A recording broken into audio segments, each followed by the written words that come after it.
Welcome back to the Castaway Consultants Podcast, where we teach future Survivor players how to play the game while criticizing current and former players. On today's special episode, we are covering episode 2 of Survivor 42. Good and guilty. Good and guilty. No idea who ended up saying that in the show today. But anyways, I'm one of your three co-hosts, Josh Wessler. Consider myself a super fan, along with one other person here, Mr. Ryan Stacy. Yes. Hi, I'm Ryan Stacy. I'm your resident Survivor super fan. I know everything there is to know about Survivor and everything about everything else, I guess, today. That's how I feel today. Sure. Ooh, Mr. Know-It-All today. It's very bold. And I'm also joined by someone who doesn't quite consider himself a super fan yet, Derek Kubicek. Derek, how are you doing? I'm doing well. I'm ready to talk about this episode. I'm ready to jump into it. I'm ready to talk about the good, the bad, the hilarious, and the cringy. This was a hilarious episode. Yes, and a lot of cringe. Super comedy. Not a ton of quality or even that interesting of gameplay here. It was just a very funny episode. And you know what? Survivor can be that sometimes. It doesn't always need to be just strategy all the time, all day long, cutthroat nastiness. Otherwise, you just end up with a bunch of Russell Hands on a season. Yes. No one wants that. No one wants that. So episode 2, all of our winner picks are still alive. Spoilers. Yeah, better than last season for me already. So we're going to be going through the plot of, the plot of episode 2 of season 42. So spoiler for this episode, it's a fine episode. It's fine. Yeah. Obviously not as good as a premiere, Nope. but rarely ever is. Yeah, I think what we got was the solidifying of some social bonds and alliances across the three tribes. I think that we actually had a really good spread with how much we got to see everybody. Because I came out feeling like I understood a lot more about the social dynamics of all the tribes. Whereas after episode 1, we had some really strong individual confessional sprees, a couple ideas of where some alliances might be drawn. But at the end of the episode, all of us were like, anybody can win this game. Especially on Taku. We didn't really see any Taku. This time we focused on Taku. Right. For reasons.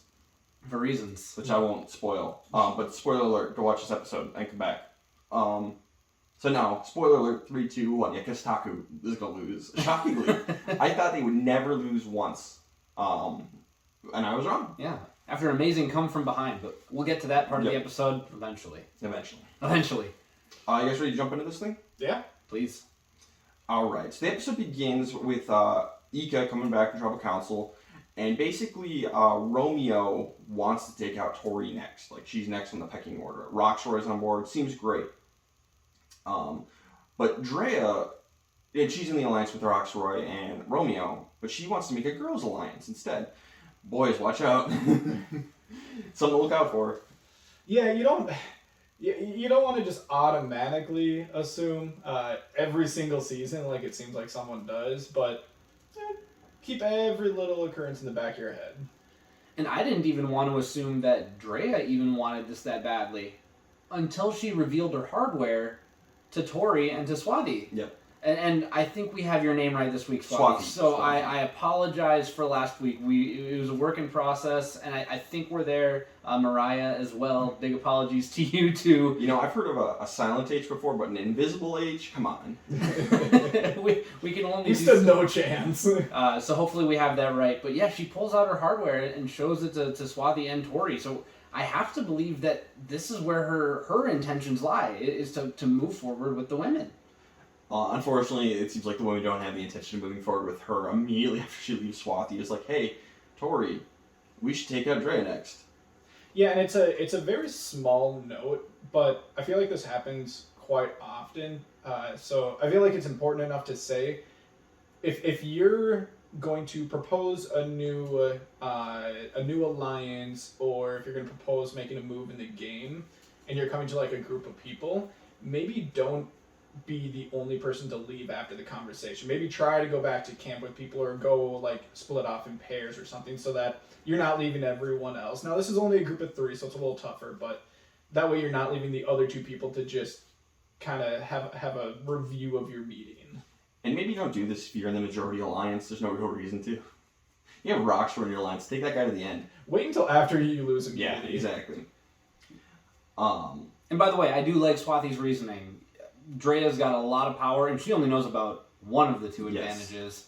So if you've got someone who's going to try and dominate the alliance of women and then kind of hold an advantage over your head, if you can take them out and they're not necessarily valuable to you in the short game, mid game, or a part of your long-term plans, I've got no problem with you going after her. We're not sure where we're at with this yet, but we get very little Vika this week. there are... This is it, actually. They are giving us layers to peel in the future. Setting up for stuff. Over on Vati, Chanel and Jenny, they catch a crab. And it's revealed Hyde is vegan. He doesn't want to eat it. He goes off, he breaks down, crying, and then eventually he's going to eat it. First of all, if you are vegan, maybe don't go on Survivor. Second of all, if you are vegan and you do go on Survivor, just give yourself a little vacation from the veganism. Eat the meat. You don't know when you're going to get food. If your goal is to win, which is what it should be, and that's what we talk about here, eat the meat. So when we were watching it in real time, and we were watching Hai kind of seclude himself away from the people surrounding the cooked hermit crab, I'm just sitting there with my fist on my forehead like Winnie the Pooh, just bother, why are you doing this? And he does come around in confessional. He does end up eating the hermit crab. So, I'll give him half a demerit because, you really need to go in with that mindset and not have that public development in front of people. I feel like that needs to be a demon that you've tackled and overcome before you go on Survivor. You can't, and especially now in this new era, you can't just rely on there being rice and coconuts to sustain you. Well, it is that is the one thing that I'll note is that they didn't know that going into the season. Sure. So he said in confessional he was planning on basically living off of rice and whatever they found on the island. And the minute that Jeff said that they're not going to have rice, he knew that he was going to be in trouble. So going in with that mindset is one thing, but being able to adjust to, taking out a giant portion of what he was planning on eating, that's a little bit more difficult. So I can empathize a little bit with his struggle here. And I'm not saying it's not going to be hard, but it's something you got to do. Yeah. And he does come around. He does. Yeah. Yep. And my only counter argument to that, and I agree, it's good for empathy. We have had seasons of Survivor before where they are given no food other than what the island provides them. So you need to anticipate all of that, just like every single sort of ridiculous advantage and twist. You can't be surprised if the outcasts show up again. You need to prep for it at least somewhat. But eating food, that's one that you need to really be prepared for. That's not just some BS twist you all need to eat. So I don't like mango or pineapple. If I'm on Survivor, I'm going to eat both of them. Absolutely. So Mike ends up finding the Beware advantage. The Beware advantage is back in the game. It's the same as last time. All three of them have to be found, and all three people who find them have to say their secret code word at the immunity challenge for them to be activated. And Mike loses his vote until all three phrases are said or the merge happens. Poor Mike. And from Mike's perspective, given his demographic, he's the big guy on the tribe, so maybe he's still safe here in the early game, but he's the older guy, which is also, you are just as liable to get voted out immediately if anything happens. I think that he should open it. Sure. And it's something I think worth talking about for just a moment. I think that I would. I'm not going on Survivor to play it safe. I'm going to win $1 million. And if I come across a Beware advantage, unless I am so certain of my alliance and my tribe, I'm opening it. They haven't gone to tribal yet. And he hasn't seen season 41. And he has not seen season 41. I'm perfectly fine with Mike doing this. I'm going to go back to what... I don't remember what your guys' opinions were, but I know mine after 41 going forward. I would not open this. It's too risky, just because you know now what you could lose in it being your vote. So I wouldn't open it. I think if you're in 43 and onward, because you know what to expect, you need to have more thought about it. Because, we've had, one person say no, and it was because Shannon Ricard talked Jeannie out of doing it? You gotta think about it. The closer to the merge, though, you are, maybe take it. Yeah. Maybe you can hide it. And then go pick it up. Put it back. Hide it a little better, you know. Because they do say you need to put it back if you don't read it. Gotcha.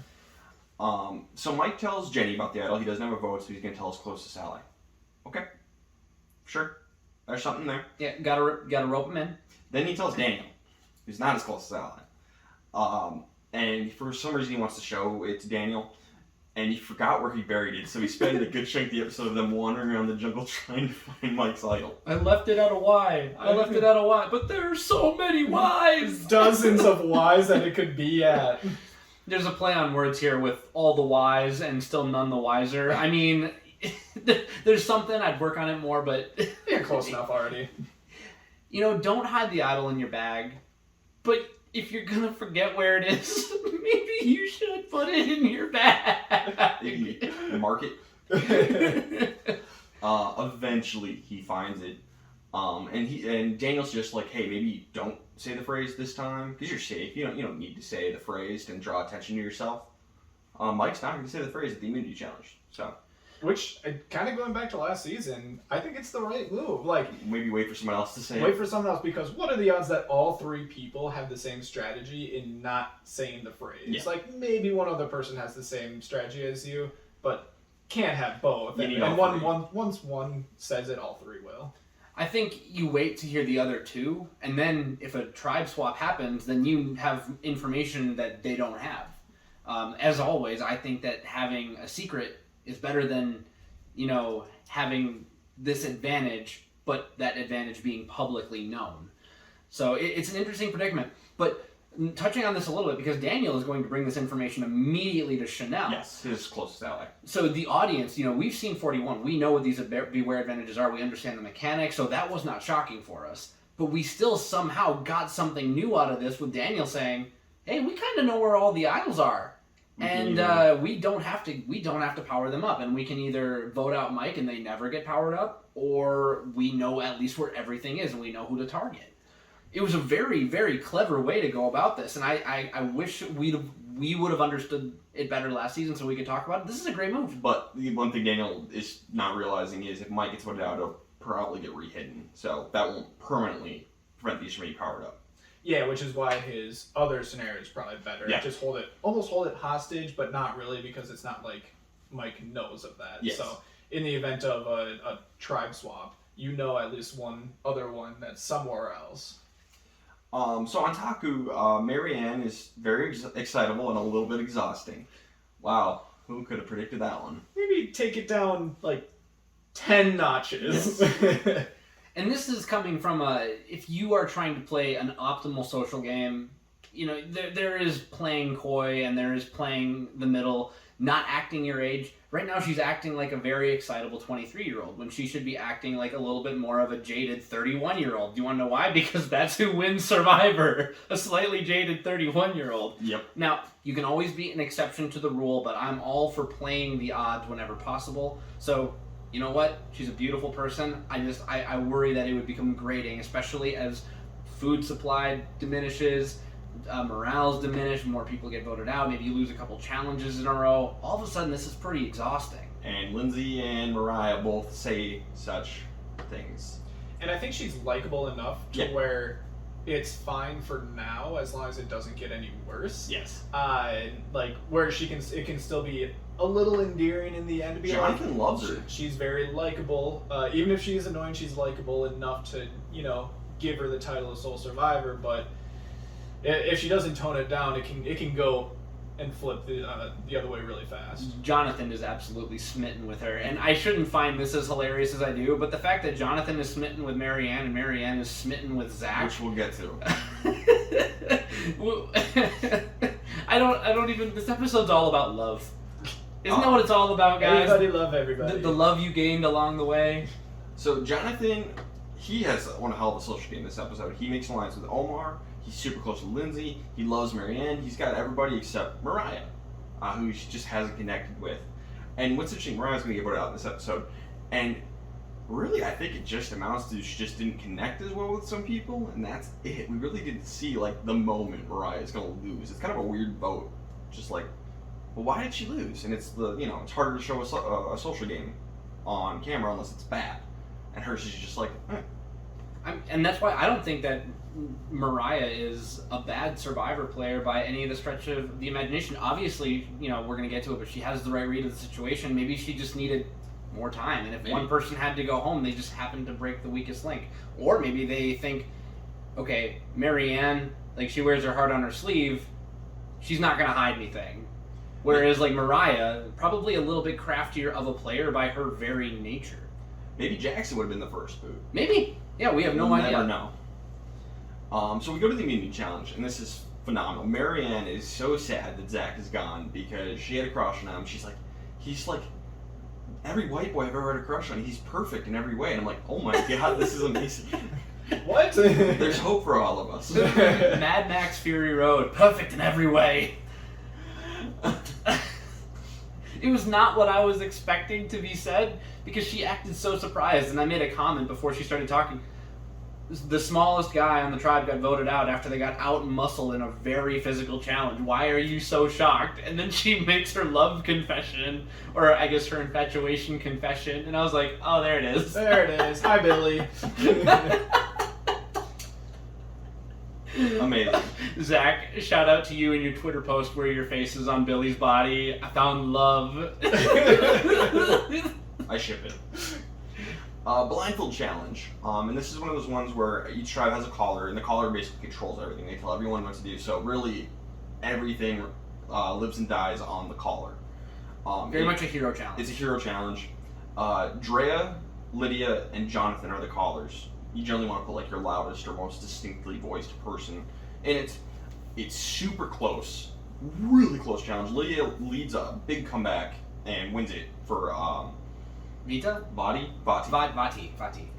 And then Drea and Ika come in second place with Taku losing. I thought they would never lose, but Jonathan loses it for them. I was convinced this tribe would never lose. I was wrong. Yeah, you know what? And it's okay to be wrong sometimes. So Ika gets their flint back, and Taku loses their flint. So, and we're going to tribal. Yeah, Taku's going to tribal. By the way, really good job for Lydia to be able to lead that comeback, especially on the puzzle. That was nothing short of impressive. That was extremely impressive comeback. Especially for someone so young. Sure. Like, I always feel like, I don't know, maybe I'm just a cynical old man at this point, but I always feel like a lot of times the younger people get frazzled in those situations. It was really impressive that Lydia didn't do that, so props to Lydia. How old is she? She is 22. So Taku's going to tribal council. It's kind of Jonathan and Omar's decision because they're super tight now. And the debate is between Mariah and Marianne. Because Marianne's a lot, and Mariah's because they're just, or at least Jonathan's not connecting with her as well. It seems like Mariah and Lindsay both really want Marianne out. Marianne obviously wants Mariah out.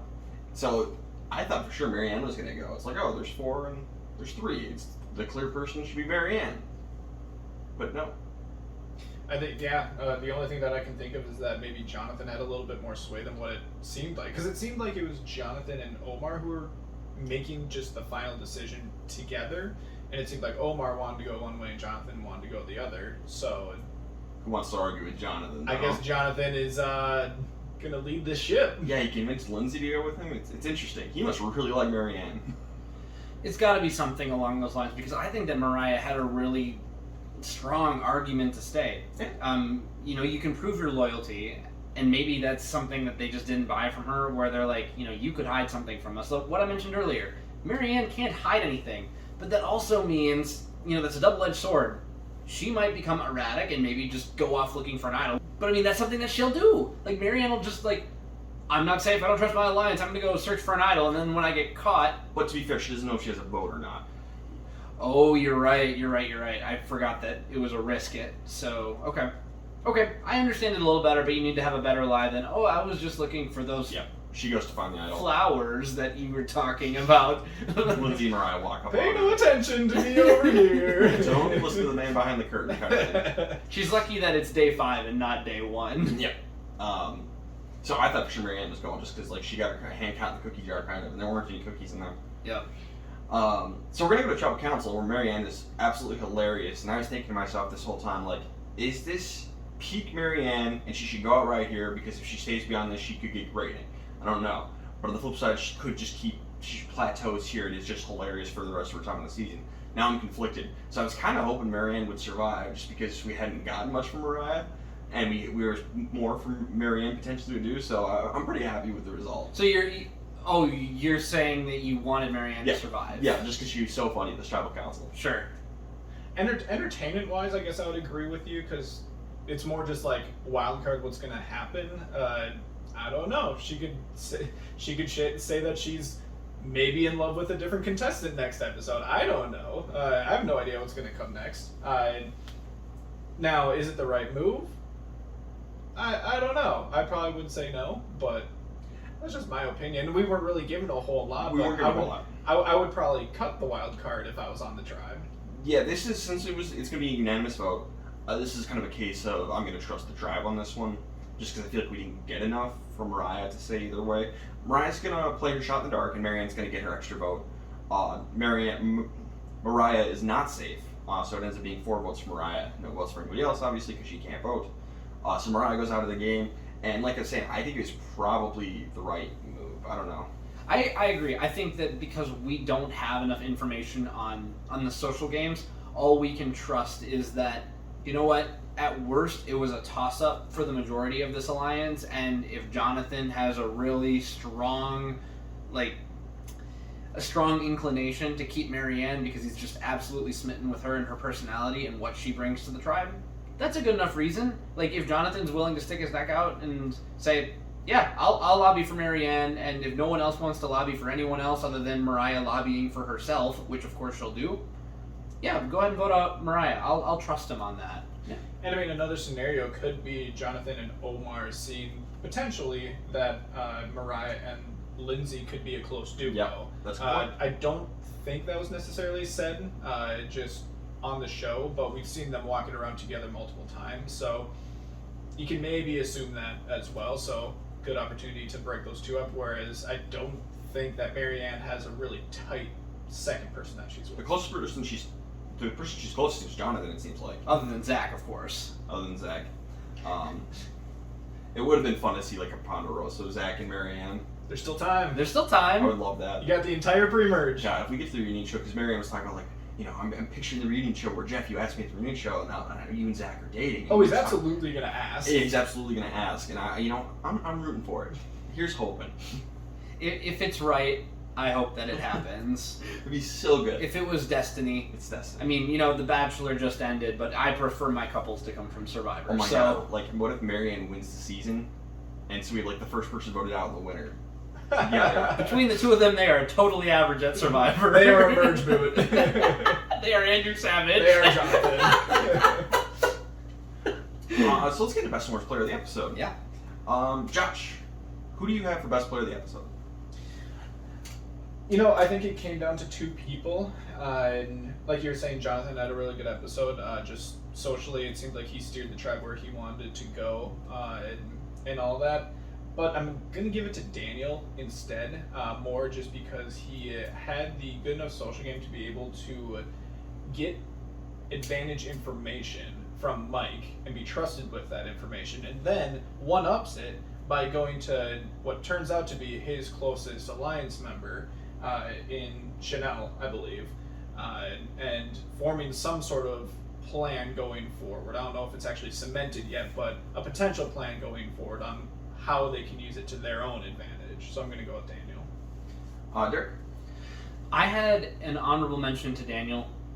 I love everything that he did with information gathering, but I love even more how well positioned Omar is on Taku. Because he's got this great bond with Jonathan. They have a little bit of a JT Steven thing. Too early to make like true comparisons, but this early in the game, we've got these 2 people that are very opposite, and they kind of form a whole person. And I think that in a final 3 situation, Omar is likely to have the advantage in said arrangement.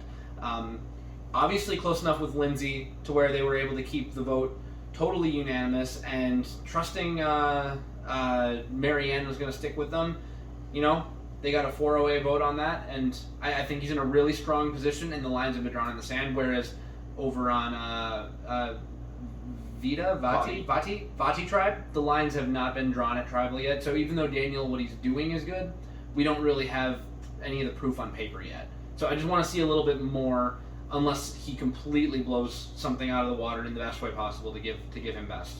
So I give mine to Jonathan because of everything you said, but I give Jonathan more credit than Omar because he seemed like he was close to Lindsay, he seemed like he was close to Marianne, and then he's obviously close to Omar. So I think Jonathan was the one who deserves the most credit for how this vote's run. Taku. I'd have to watch the episode again, but I don't want to say that you're wrong because I feel like I did see that too. So I'll watch it again, and we'll see where we're at. Another possibility is you just say, Ryan, you're right, because it's always true. You do know everything about everything tonight, yes. So I forgot. In this one situation, I'm going to side with Ryan just because I gave Jonathan my honorable mention for that reason. Honorable mention to Omar, honorable mention to Daniel for sure. I thought all three of them were really good. Yeah. But Jonathan was my best. Derek, how about worst player? For my worst player, I actually ended up having Marianne. I know that she ended up staying, but I do think that she is 4th out of 4. I do think that her erratic behavior is and will become grating on a gameplay level. She got caught with her hand in the cookie jar searching for an idol. And you never want to admit that you love someone on Survivor. That's not actually a negative. I do have a dishonorable mention to Mike for disclosing his Beware Advantage situation to too many people, one whom is going to try and leverage it to their advantage. So he miscalculated his connection with Daniel. But ultimately, that's not something that came to hurt Mike this episode. And I like the fact that Mike found the Beware Advantage, and I like the fact that he opened it. So I can't count those against him. I'm going to say Mike is the worst player of the episode, mostly because he trusted Daniel. Jenny I can understand a little bit, I still don't love it, but Daniel was bad. But also he temporarily forgot where he buried his idol. Luckily he found it, but can you imagine if he just lost it and never found it again? So it'd be back to, was it 19 or 20 when they lied about it, but they just drew up a story that oh yeah, this person buried the idol and we don't know where it is, so it's out of the game. Yeah, basically. It's just magically buried somewhere on the island. So Mike is my worst part of the episode. If Mike would have lost the idol, he would have been my worst. But he did find it. Now, if you lose the idol, but you remember what the phrase is and you say it it's powered out. At the challenge, you get your vote back. You just can't access the idol. So I mean, at least there's that. So it's not all hope lost until the merge. Yeah, right. What about you, Josh? I'm going to give dishonorable mentions to Mike and Drea just because there's too much information. Right, basically the same reason as Mike. Not quite as bad, but kind of in the same vein for Drea. Just sharing a little bit too much information. Maybe don't try to push yourself into a new alliance before one needs to be made quite yet. But I am going to give it to Marianne. From what it really seemed like, it was very close to her going home. So I think she's pretty lucky that she didn't go home here, and it seems like she's definitely at the bottom of her tribe socially, and a lot of it is because of a lack of self-awareness. Sure. So that's going to be really difficult for her to overcome. Maybe a lack of self-control. Yeah, I think she's aware that she's weird, as she puts it. That's how she described herself. Okay. So yeah. I wouldn't say self-awareness. I would say self-control. I think I'm just right on that one. That's probably fair. Yeah. Yeah, she's endearingly annoying, I think is kind of how I put it. She's fun in small doses, but I think 26 days it might get rough. So on that note, let's get into who is going next. Josh, why don't we start with you over on the Ika tribe? Who is the next person going off Ika? Ooh, Ika. I'm just gonna pretend like none of the Women's Alliance or Let's Vote Drea Out Alliance. Let's Vote Drea Out Alliance. I'm just gonna pretend like none of that happened, and it feels like Tori's still at the bottom of this tribe. So I'm gonna stick with Tori. I think that's what we had talked about at the end of last episode too, and I think we're still kind of in the same boat right now. So going Tori. All right, let's go over to the Taku tribe. Derek, who's going next? Everything we just mentioned. If they go back to tribal, I do think Marianne is the next one to go. I'd agree. I'll go to Vati, and this one's tough. I think Daniel and Chanel have this tribe by the cojones, and they can kind of do whatever they want. Mike doesn't have his vote, so it's really how close are they to Jenny? Could they just take out Jenny? Or boy, oh boy, this is really, really, really tough. I'm going to say Jenny is going to go. I think they'll take out Jenny. It's interesting. I actually had Hai. Okay. And the only reason is because he secluded himself for just a moment with the hermit crab and showed himself on the outside. There's nothing else that I'm basing that on. But when I was coming up with a next for the Vati tribe, I was thinking, okay, I know that these 5 were at least linked by one thing, and the only reason maybe we got such a big dose of high in the first episode is because he got that really cool blood mud advantage. He had the amulet advantage. Yeah. Yeah, maybe. He did kind of get comforted by, I don't remember who it was, but 2 people Daniel, off to the side. I can't remember who the other one was. Might have been Chanel. Might have been Chanel. It could have been Jenny. So it seemed like it has the potential to be kind of a way to bring him back in. Mm-hmm. Sure. I went with Jenny, just kind of the same logic that I used last week, that it seems like her and Mike are close together. Yep. And especially now that he doesn't have a vote, like you were saying, Daniel and Chanel might be able to use that to cut his closest ally as well. Because they could team up with Hyatt and Lydia, drop Jenny, and then Mike can't do anything, then they go Mike next. If they need, yeah. And if somehow all 3 idols get harder, then they bring Mike in, and then target Hyatt and Lydia. Yeah. So...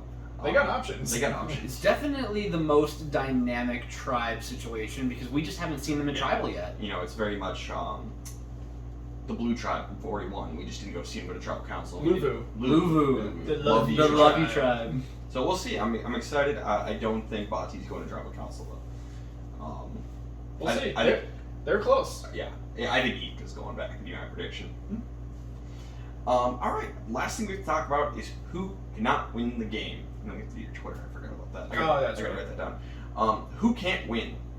Josh, tell us who can't win the game. You know, last week I said Roxroy, and I think there's enough there. I think there's enough there right now to flip it over to Marianne. But I think they're really close, and it's all going to come down to who sinks lower. Does Marianne become a little too much for people to really be able to stick around? Versus, is Roxroy going to be someone that you bring to the end and get no votes against? I don't know, but I'm going to flip on over to Marianne. I concur. At this point, if Marianne gets to the end, it was because a different alliance of 3 people who are a little bit more game savvy, seemingly, or have a little bit more self-control and therefore a little bit more intention, get there with her, they're going to get all the votes. So as of right now, I feel like Marianne is so out of control of her own game that she would have a very weak argument over anybody else. Granted, Marianne can still win. This is just for fun. Yeah, this is, facetious. Yes. They can't win. Yeah. Yes. We're locking this in. They absolutely can't win. I'm picking a different person every week.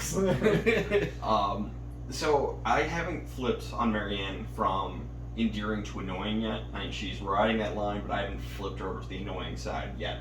So I'm going to stick with Roxroy just because he has made no redemption at all with his horrendous social game from last week. He wasn't really in this episode. So I'm just going to stick with him because, his social game is horrendous. Yeah, I think that's fair. Every week, we all were kind of, did you guys agree that Mariah was the right move? Josh? I was the only one that was against you guys. Okay. I do think that it was the wrong move. It felt to me that it would be better to vote off Marianne. If I was on that tribe, I just kind of would want to get the wild card situation. Sure. Just out there, you don't really know what's going to happen. Yeah, Mariah might be the same way, but it's a little bit more mysterious at this point. If Marianne is the bomb that needs to be diffused this season, but she's just like a bomb of positivity. Yeah. But you were, Derek, you were on my side. Yeah, I fell on the side of let's trust the tribe on this. Okay, so we were split. Let's go to Twitter to try and help us resolve this situation. Josh, who did Twitter say should have gone home, or if they made the right move? The percentage is actually pretty close to what we have here because it's been 66% to 33%. 67%. 66.6 repeating percent. Yeah. You're the devil, Josh. Brian corrected me first. I wasn't going into decimals. But I was right. So that's the thing. Like, I corrected you, Yeah, but I'm correct. Josh, he's right about he knows everything about everything right. today. I'm sorry. Like, I'm correct on math today. And that's shocking. Ryan Math. Well, Twitter mirrored us pretty closely. 72% of Twitter said yes, that the right person went home. Good job, Twitter. You're wrong, Twitter, from my point of view. And speaking of Twitter, we did get a question, and this isn't necessarily a question about a decision that happened in the game. It's a theory question or a hypothetical or a build your own. It's from Natasha. She asks, if you could make your own power tribe now with the people who are left in the game, who would they be? So there are a couple different ways that we can go about this. I think that I'm going to try and build myself a power tribe strictly... Like a power 5? I'm going to go with 5. Let's do 5. And I'm going to do strictly for my entertainment. Okay. Give me the bromance of Omar and Jonathan, 100%. Give me Lydia and Daniel and Hai. I think that would be my favorite tribe of 5, just strictly from an entertainment perspective. I'm going to go... I'll match 3 viewers. I got Omar and Jonathan, and Daniel are the same. I'm going to throw in Mike, and I'm going to throw in Marianne. Wild card! We will protect her. She is ours. You cannot have her. I'm gonna go with my most, going true to power. I think the people who are the biggest threats. Sure. I'll go down that angle. Maybe not necessarily the people who I'd like to see the most, but the threats. I think Jonathan is set up pretty nicely, so I'm gonna also include Jonathan and Omar in there. I'm gonna put Romeo just because he had a really strong first episode, even though we essentially didn't see him at all this episode. I'm gonna put Daniel in there, and I want to put Hai in there because he's my winner pick, but I wouldn't necessarily say that he's a power player right now. I'm gonna go with Lydia. Okay. A little bit more under the rare, but I feel like that's a strong power 5.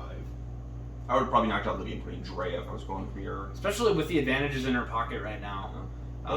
It's Josh's tribe. Josh, this is your tribe. Drea has the advantages, but I feel like she's not going to use them correctly. Okay. If I would swap Lydia out for anyone, it might be Jenny, honestly. Okay, that's episode 2. I'm excited to see where it goes from here. You can follow us on Twitter at Castaway Pod and give us 5-star reviews on your podcast listener of choice.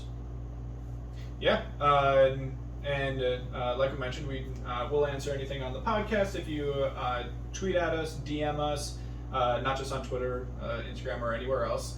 We'll answer them on here, give you a little shout out like we did today. And also wanted to just give a big thank you as well because we had our premiere episode last week be our best performing episode within the first 7 days of it being released. That was just the entire history of our podcast. So thank you for that. It means a lot.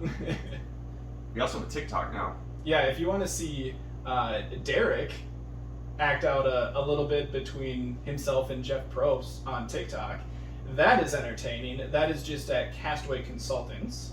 And we didn't have to do Castaway Pod. They allowed the whole username. Yeah, you can have a long username on TikTok, so that's nice. I don't even like TikTok, and that video is hilarious. And we're going to try to do a little bit more on that one. Yeah, it's our very first video, so please have mercy. No, we're professional film students here. At least one of us, but he was not involved at all. Naturally. The one professional, the one film person who's, made movies. Yeah. The guy who worked on the Warner Brothers lot in Hollywood. Didn't help us with the TikTok because he hates TikTok. I refuse to be involved with the TikTok stuff. That's all Josh and Barry. They can do whatever they want with that. That's fine. I want no part of it, but have fun, guys. I hate TikTok. That's why we're here. We're here to have fun. We're here to love Survivor as much as you do. So, as always, tell a friend or rope someone in, ask us questions, and we'll talk about them. Absolutely. All right. Anything else, guys? No, I don't think so. All right. This has been the Castaway Consultants. Got nothing else for you. Good night.